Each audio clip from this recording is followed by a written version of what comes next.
Hello, हाँ जी, नमस्कार। मेरा नाम संदीप चौहान। आप देख रहे हैं चौहान यूके वाइब्स। तो आज का मौसम काफ़ी गंदा हो रखा है, तो इसलिए मैंने सोचा मैं बालकनी में खड़ा होकर वीडियो बना लेता हूँ। तो इसलिए मैं आज बाहर नहीं गया वीडियो बनाने के लिए। तो इस वाली वीडियो में हम लोग मेनली बात करने वाले हैं पेशेंट केयर के बारे में, क्योंकि काफ़ी सारे लोगों ने कमेंट भी किया है, काफ़ी सारे लोगों ने सवाल भी किया है इस चीज़ के बारे में। किस तरह ये जो बेड बात होती है, पेशेंट के जो पैड वगैरह चेंज करते हैं, पेशेंट की जो भी हाइजीन वाली चीज़ें हैं, बेड मेकिंग वगैरह, ये कौन करता है। तो ये सारी चीज़ें आज हम लोग इस वाली वीडियो में डिस्कस करेंगे। तो जिस किसी का ये डाउट था, आज वो डाउट यहाँ पे क्लियर हो जाएगा। तो मेनली हम लोग इसके अंदर 4 सिनेरियो के बारे में डिस्कस करने वाले हैं, क्योंकि 4 ही वर्क प्लेसेस पे आप यहाँ पे आएंगे। सबसे पहला है आपका वार्ड, कि आप वार्ड में अगर आप काम करते हैं तो आपका आपका क्या काम होगा। दूसरा आपका आता है केयर होम, हम लोग केयर होम की बात करेंगे।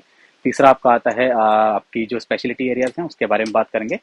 जो आपका चौथा आता है वो आपका हाई डिपेंडेंसी एरिया, जैसे कि आईसीयू हो गया, सीसीयू हो गया, एचटीयू हो गया, इन सब चीज़ों के बारे में हम लोग बात करेंगे। तो सबसे पहले हम लोग बात करते हैं वार्ड के बारे में। तो वार्ड के अंदर ऐसा होता है कि टोटल मिला के 3 बे होते हैं। हर एक बे के अंदर 10-10 पेशेंट होते हैं। तो जब आपके पास 10 पेशेंट होते हैं तो आपके पास पेशेंट की पर्सनल हाइजीन के लिए आपके पास टाइम नहीं होता है। तो इसके अंदर आपको हर एक बे के अंदर आपको 10 पेशेंट आपके मिलेंगे। और आपको 10 पेशेंट के ऊपर टोटल मिला के 2 एचसीए मिलेंगे, हेल्थ केयर असिस्टेंट, जो कि आपकी हेल्प करते हैं। तो ये सारा उन्हीं का काम होता है, पैड चेंज करना, पेशेंट की जो बात है, बेडिंग वगैरह है, कोई पेशेंट डिस्चार्ज हो गया है तो उनको बाहर तक छोड़ के आना है। उनकी जो बेड है उनको दोबारा से सही करना है, उनको क्लीन करना है, दोबारा से नई बेडिंग करनी है, कोई नया पेशेंट आ गया है, प्रॉपर्टी चेक वगैरह। ये सारा हेल्थ केयर असिस्टेंट का काम होता है, क्योंकि जो नर्सिंग स्टाफ होता है, 10 पेशेंट की जो ओरल मेडिसिन है यहाँ पे, जैसे मैंने आपको बताया है, मैंने आपको दिखाया भी है। अगर आप मेरी वीडियो देखेंगे कि मैंने आपको उसमें बताया कि जब मैं वहाँ पे ड्यूटी गया था, मैंने अपना हॉस्पिटल दिखाया था वहाँ पे।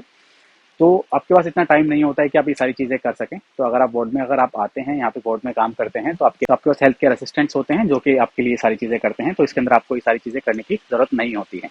उसके बाद बात करते हैं, जब आप वार्ड में काम करते हैं तो आपके स्किन बंडल्स होते हैं। स्किन बंडल में आपको पूरी स्किन की, पेशेंट की जो स्किन है वो आपको चेक करनी पड़ती है। तो उसके अंदर आपको जाके एक बार इंस्पेक्शन करना है। आपके साथ दोनों एचसीए जाएंगे और आपको दिखाएंगे पेशेंट की जो पूरी स्किन है वो, ताकि आप एविडेंस कर सको कि जो पेशेंट की जो स्किन है उसके ऊपर कोई ब्रूजेस नहीं है, कोई कट्स नहीं है, कोई मार्क्स नहीं है। ताकि आप उसको डॉक्यूमेंटेशन आप हम उसको डॉक्यूमेंट कर सको, ताकि आगे जाके उस चीज़ के लिए कोई इशू ना आए। तो अगर आप वार्ड में काम करते हैं तो आपके पास काफ़ी ज़्यादा हेल्पर होते हैं। तो इस चीज़ का आप ध्यान रखें अगर आप वार्ड में यहाँ पे आ रहे हैं तो। दूसरा हम लोग बात करते हैं केयर होम के बारे में। तो केयर होम के अंदर टोटल मिला के 15 से 20 पेशेंट भी होते हैं। कोई कोई केयर होम ऐसा होता है जिसके अंदर 30 पेशेंट भी होते हैं। तो केयर होम के अंदर सिर्फ एक ही नर्स की ड्यूटी होती है, कभी कभी किसी 2 नर्सेज की वहाँ पे ड्यूटी होती है। तो जब इतने सारे पेशेंट्स होते हैं तो मेडिकेशन में वहाँ पे टाइम लग जाता है। टोटल मिला के तीन तीन टाइम की आपकी मेडिसिन होती है। आपकी मॉर्निंग की मेडिसिन होती है, आफ्टरनून की होती है और इवनिंग की होती है। तो आपके पास इतना टाइम नहीं होता कि आप उन 20 या 30 पेशेंट का आप जाके वहाँ पे केयर करें। तो वहाँ पे कम से कम आपके पास 5 से 7 हेल्थ केयर असिस्टेंट्स होते हैं जो कि आपकी हेल्प करते हैं। साथ में एक सीनियर केयरर भी वहाँ पे होता है जो आपकी मेडिकेशन में भी आपकी थोड़ी बहुत हेल्प करता है। ठीक है। तो आपके पास वहाँ पे भी इतना टाइम नहीं होता है कि आप ये पेशेंट की सारी चीज़ें देख सकें। हाँ, अगर किसी पेशेंट को कोई इशू होता है, जैसे कि किसी पेशेंट को कोई फ्रेश कट लग गया या फिर कोई फ्रेश ब्रूज हुआ है पेशेंट को, या फिर कोई स्किन टीयर हुआ है, तो उस वक्त आपको जाके उसको इंस्पेक्ट करना है, उसको डॉक्यूमेंट करना है, ताकि आपके रजिस्ट्रेशन के ऊपर वो सारी बातें ना आए। तो आपके ऊपर डिपेंड करता है कि आप उनकी हेल्प करते हैं या नहीं करते हैं। अगर आपके पास टाइम है तो आप उनकी हेल्प कर सकते हैं, अगर नहीं है तो ऐसा कुछ ज़रूरी भी नहीं है, क्योंकि आपके पास इतना टाइम नहीं होता है, क्योंकि मेडिसिन से इतनी सारी होती हैं, पेशेंट ही आपके पास इतने सारे होते हैं कि आप वो काम वहाँ पे नहीं कर सकते हो। तीसरी चीज़ आती है आपकी स्पेशलिटी एरिया, जैसे कि एंडोस्कोपी हो गया, आपका थिएटर हो गया, आपका इंटरवेंशन रेडियोलॉजी हो गया। तो यहाँ पे क्या होता है, आपका और जो आपका जो पेशेंट का इंटरेक्शन होता है वो काफ़ी कम होता है, और आपका जो एक्सपोजर होता है पेशेंट के साथ वो काफ़ी कम होता है। पेशेंट आपके पास आता है, आपने अपना प्रोसीजर किया और पेशेंट वापस रिकवरी एरिया में चला जाता है या फिर अपने वार्ड में चला जाता है। बाई चांस पेशेंट के साथ बीच में कुछ ऐसा हो जाता है, कुछ एक्सीडेंट ऐसा हो जाता है कि जिसमें कि पेशेंट ने स्टूल पास कर दिया या फिर पेशेंट को यूरिनेट करना है, तो उस वक्त क्या होता है, वहाँ पे आपके पास एचसीएस होते हैं। इवन अगर नहीं भी होते हैं तो वहाँ पे नर्सिस को यूरिन बोतल वगैरह पकड़ानी पड़ती हैं, क्योंकि वो थोड़ी सी देर के लिए आपके पास पेशेंट आएगा। इवन आपके जो डॉक्टर्स होते हैं वो सारी चीज़ें आपकी यहाँ पे मदद करी जाती है। यहाँ पे इंडिया की तरह नहीं है कि किसी चीज़ में किसी चीज़ के लिए किसी को कोई शर्म हो।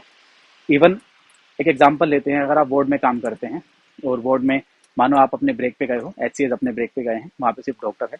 अगर वहाँ पे पेशेंट को यूरिनेट करना है और पेशेंट ने यूरिन की बोतल मांग ली और खाली वहाँ पे डॉक्टर है, तो वो डॉक्टर उसको पकड़ाएगा। यहाँ पे पेशेंट केयर को ज़्यादा महत्व दिया जाता है, इन चीज़ों को नहीं दिया जाता कि मेरा काम क्या है और तेरा काम क्या है। यहाँ पे तो किसी भी काम को छोटा है बड़ा नहीं समझते यहाँ पे।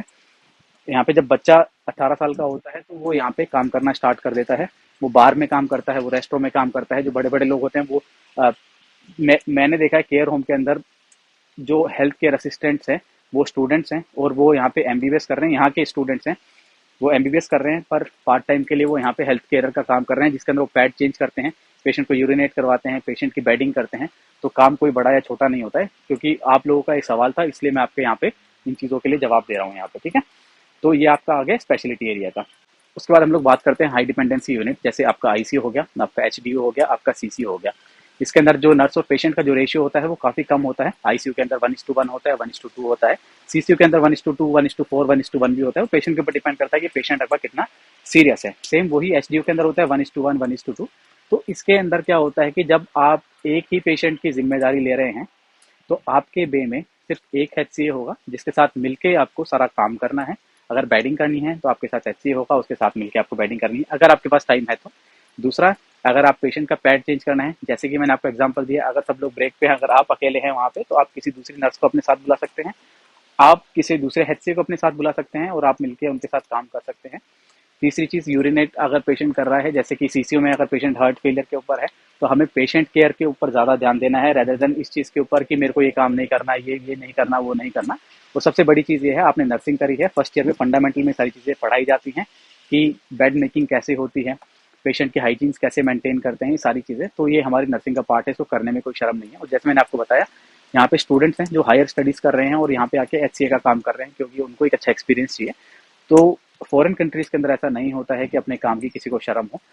हाँ, आपको वहाँ पे थोड़ी बहुत शर्म होगी कि मैं ये नहीं करूंगा, मैं वो नहीं करूंगा, आपकी ईगो के ऊपर बात आएगी। पर आप जब यहाँ पे आते हैं तो आपका जो ईगो है वो कहीं नहीं देखा जाएगा यहाँ पे, क्योंकि यहाँ पे सब लोग मिलके काम करते हैं, यहाँ पे एज ए टीम काम करते हैं। और सबसे बड़ी चीज ये है, अगर आप नर्स हैं तो आपसे ये चीजें एक्सपेक्ट करी जाती हैं कि आप ये काम करो, और ये कोई दूसरा बंदा आपसे एक्सपेक्ट नहीं करता, ये आपकी नर्सिंग आपसे एक्सपेक्ट करती है कि आप ये काम करो। क्योंकि नर्सिंग का मतलब यही होता है, पेशेंट केयर, पेशेंट की हाइजीन मेंटेन करना, और पेशेंट जिस कंडीशन में आया है उसको सुधार के वापस घर पे भेजना। यही नर्सिंग का असली मतलब होता है, और यही मेडिकल का असली मतलब होता है ना। हो सकता है मैंने सारे सिनेरियोज आपको समझाने की कोशिश करी है यहाँ पे। तो उम्मीद करता हूँ आपको ये वाली वीडियो इन्फॉर्मेटिव लगी होगी। तो मिलते हैं अपनी नेक्स्ट वाली वीडियो के अंदर। थैंक यू सो मच, आपने हमें इतना टाइम दिया, धन्यवाद।